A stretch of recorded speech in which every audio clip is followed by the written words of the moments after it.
Hello ಸ್ನೇಹಿತರೆ, ನಮಸ್ಕಾರ. Welcome to our YouTube channel ಮಾಹಿತಿ ಕೇಂದ್ರ. ಆಸ್ತಿ ವಿಚಾರವಾಗಿ ಇಂದು ಕೋರ್ಟ್ ಇದೀಗ ಹೊಸ ನಿಯಮವನ್ನು ಜಾರಿ ಮಾಡಿದೆ. ಹೆಣ್ಣಿಗೆ ನೀಡಿದ ಸಮಪಾಲು ಆಸ್ತಿ ಈ ಸಂದರ್ಭದಲ್ಲಿ ವಾಪಸ್ ಕೂಡ ಕೇಳಬಹುದು ಅಂತ ಹೇಳಿ ಕೋರ್ಟ್ ಇದೀಗ ಈ ಆದೇಶವನ್ನು ಹೊರಡಿಸಿದೆ. ಹಾಗಾದ್ರೆ ಏನು ಈ ಆದೇಶ ಅಂತ ತಿಳಿಯಲು ವಿಡಿಯೋವನ್ನ ಕಂಪ್ಲೀಟ್ ಆಗಿ ನೋಡಿ. ಇಂದಿನ ಜಗತ್ತಿನಲ್ಲಿ ಹಲವಾರು ಜನರು ತಮ್ಮ ತಂದೆ ತಾಯಿಯನ್ನು ಸರಿಯಾಗಿ ನೋಡಿಕೊಳ್ಳದೆ ವೃದ್ಧಾಶ್ರಮಕ್ಕೆ ಸೇರಿಸ್ತಾರೆ. ಈ ವೇಳೆ ಅವರು ತಂದೆ ತಾಯಿಯ ಹೆಸರಿನಲ್ಲಿರುವ ಆಸ್ತಿಯನ್ನ ತಮ್ಮ ಹೆಸರಿಗೆ ಬರೆಸಿಕೊಳ್ತಾರೆ. ಇನ್ನು ಕೆಲವು ವೇಳೆ ತಂದೆ ತಾಯಿಯ ಆಸ್ತಿಯನ್ನ ತಮ್ಮ ಹೆಸರಿಗೆ ಬರೆಸಿಕೊಂಡು ಅವರನ್ನ ವೃದ್ಧಾಶ್ರಮಕ್ಕೂ ಸೇರಿಸದೆ ಮನೆಯಿಂದ ಹೊರ ಹಾಕ್ತಾರೆ ಅಥವಾ ಅವರನ್ನ ಮನೆಯಲ್ಲಿಯೇ ಕೂಡಿಟ್ಟು ಚಿತ್ರಹಿಂಸೆ ಕೂಡ ಕೊಡ್ತಾರೆ. ಆದ್ರೆ ಇದೀಗ ದೇಶದ ಸರ್ವೋಚ್ಚ ನ್ಯಾಯಾಲಯವು ಇದಕ್ಕೆ ತಡೆಗಟ್ಟಿದೆ. ಮಕ್ಕಳು ಪೋಷಕರನ್ನ ಸರಿಯಾಗಿ ನಡೆಸಿಕೊಳ್ಳದೆ ಹೋದ್ರೆ ಅವರ ಆಸ್ತಿಯ ಮೇಲೂ ಮಕ್ಕಳಿಗೆ ಹಕ್ಕು ಇಲ್ಲ ಅಂತ ಹೇಳಿ ಸುಪ್ರೀಂ ಕೋರ್ಟ್ ಆದೇಶವನ್ನ ಹೊರಡಿಸಿದೆ. ಸುಪ್ರೀಂ ಕೋರ್ಟ್ ತನ್ನ ತೀರ್ಪಿನಲ್ಲಿ ತಂದೆ ತಾಯಿಯಿಂದ ಆಸ್ತಿಯನ್ನ ಬರೆಸಿಕೊಂಡ ನಂತರ ಅವರನ್ನ ಚೆನ್ನಾಗಿ ನೋಡಿಕೊಳ್ಳಿಲ್ಲ ಎಂದಾದ್ರೆ ಪುನಃ ಅವರಿಗೆ ಆಸ್ತಿಯನ್ನ ವಾಪಸ್ ಕೊಡ್ಬೇಕು ಅಂತ ಹೇಳಿ ಹಿರಿಯ ನಾಗರಿಕರ ಹಕ್ಕುಗಳನ್ನ ರಕ್ಷಿಸುವ ಅಗತ್ಯವನ್ನ ಈ ವೇಳೆ ಒತ್ತಿ ಹೇಳಿದೆ. ಮಕ್ಕಳು ಪೋಷಕರನ್ನ ನೋಡಿಕೊಳ್ಳಲು ವಿಫಲವಾದ್ರೆ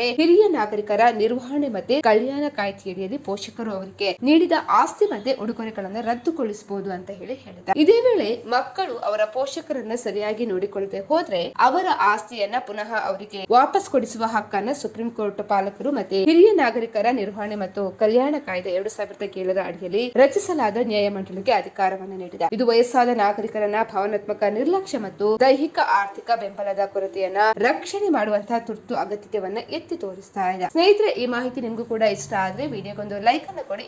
ಈ ಬಗ್ಗೆ ನಿಮ್ಮ ಅನಿಸಿಕೆ ಏನು ಅಂತ ಹೇಳಿ ನಮಗೆ ಕಮೆಂಟ್ ಮಾಡಿ ತಿಳಿಸಿ. ಅದೇ ರೀತಿ ಮತ್ತಷ್ಟು ಅಪ್ಡೇಟ್ ಗಾಗಿ ನಮ್ಮ ಚಾನೆಲ್ ಅನ್ನ ಕೂಡ ನೀವು ಸಬ್ಸ್ಕ್ರೈಬ್ ಕೂಡ ಮಾಡ್ಕೊಳ್ಳಿ.